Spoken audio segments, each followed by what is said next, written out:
to Raudonikis, Brown, Boyd, and Boyd sees a gap, nearly got through, got the pass away to Brown, and Brown will score. Brown's in for a Western Suburbs try. Good try.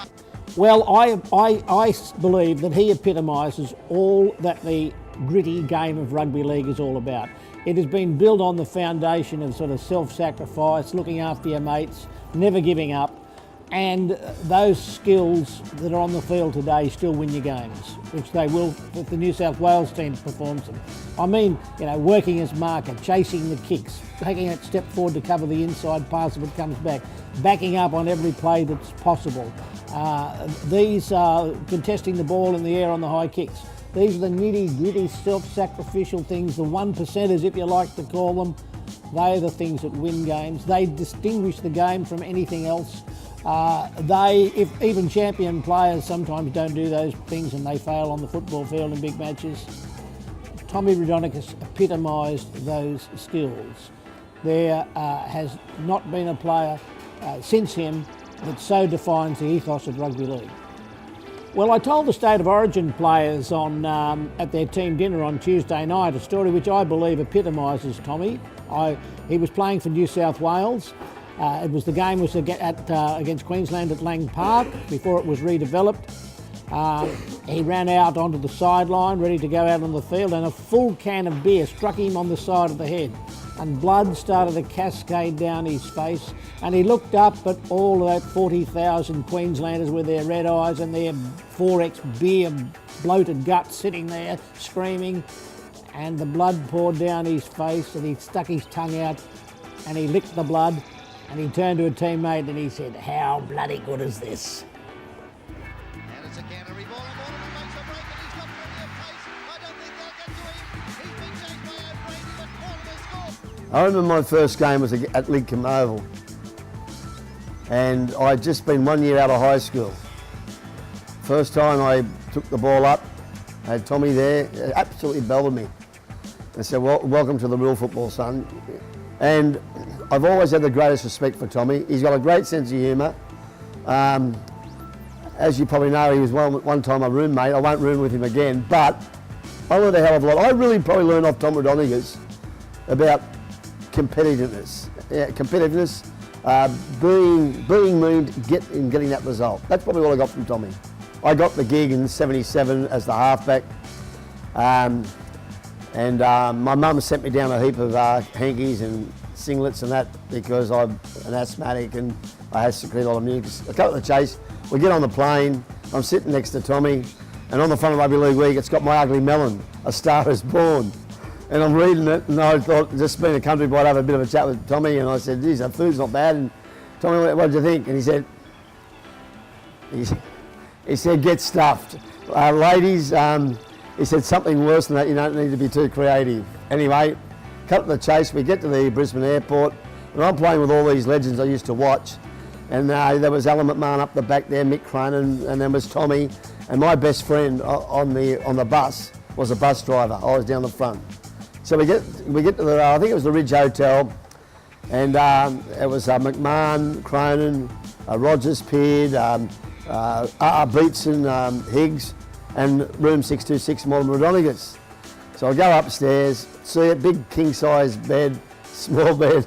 I put all my stuff on there, put my jersey out, number 7 jersey, and I get this belt in the door. And I'm just about to open up, a big fish comes straight through it. Guess who it was? It was my roommate. So, "Where you been, Tommy?" He said, "Get stuffed." He said something, again, worse, ladies. But anyway, he's had a look, and I said, what's your stuff on that king-size bed? I said, "Listen, Tommy," I said, "this is my bed." I said, "You got the shits. You ran off, so this is my bed."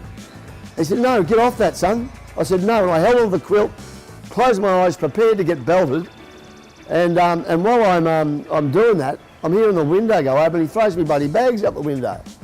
And I basically, excuse my language, but I shit myself because my mum sent me down hankies and undies. I thought, geez, I'm going to lose all this. What will my mum think about it? Anyway, I cut to the chase. I said, "Tommy, you're not going to put me off." I said, "My father told me you'd try to put me off because I'm the number 7 now, being the number 7. I said, "Why don't we smoke the peace pipe and make me a cup of tea?" Well, he just said, "Make you a Cup of tea, you little imbecile. I played this many times for Australia, this many times for New South Wales, this many times for Sydney, and you want me to make you a so-and-so cup of tea. He says, "Son, you don't get this. You get this. This is mine. Okay, you might be the number 7. I'm going to get it back off you." He said, "Get off that bed. If you don't get off that bed tonight, see your pillowcase." He said something a lot worse. He said, "Well, that may be my toilet." Doherty, right into the clear. A sees footwork now, getting in wrong step Dowling. Pass back inside to Rodinicus, well backed up. Now Tommy was just so dogged at being, and the competitive nature that he had, that he would go for 80 minutes plus whatever it took to make the match a win. Tommy was preparing a game differently to most other players. You know, he would get around, he'd talk to a lot of players, he'd be swearing and cursing and cussing and, you know, talking about the opposition in quite derogatory terms, of course. But it was all about firing himself up. We all had different ways of doing it. Well, I think Tommy actually espoused leadership on general terms. He, I guess, coming from an Air Force background, was all about culture and about making sure that you had a winning attitude and about doing things right. And Tommy just put that out there for all to see. It was just a part of his normal nature. Tommy loved the heat of battle. If Tommy could have played 7 days a week, he would do. Probably when we were on a tour, a combined Sydney tour in '76, Noel Kelly was coach. Dallas and Tommy were going to lunch one day. There was a goldfish pond in the middle of the foyer entry there, and Dallas was trying to catch a goldfish. He couldn't do it. Tommy tried, couldn't do it. Well, Teddy Goodwin came down and just one snap of a goldfish and caught it.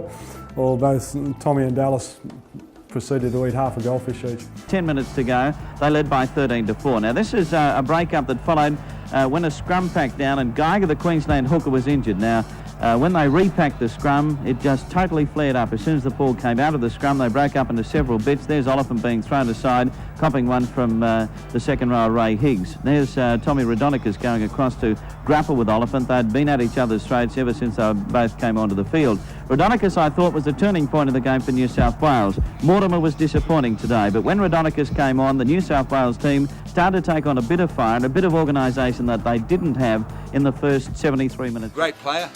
A lot of halfbacks in our era would have loved to have his record.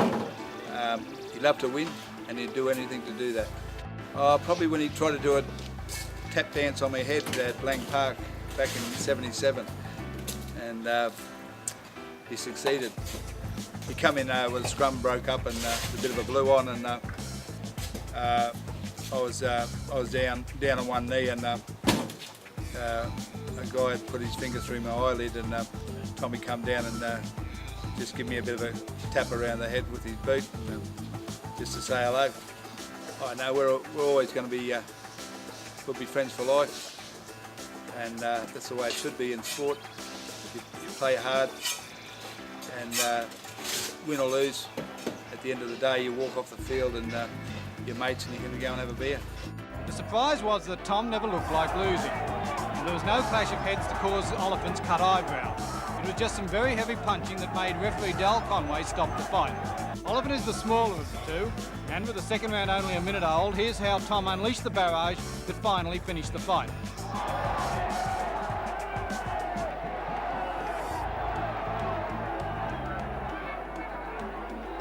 Oliphant wanted to go on, claiming that he'd played out rugby league matches with far more serious injuries. But like football, the boxing referee has the final say, and Rodinicus won on a TKO.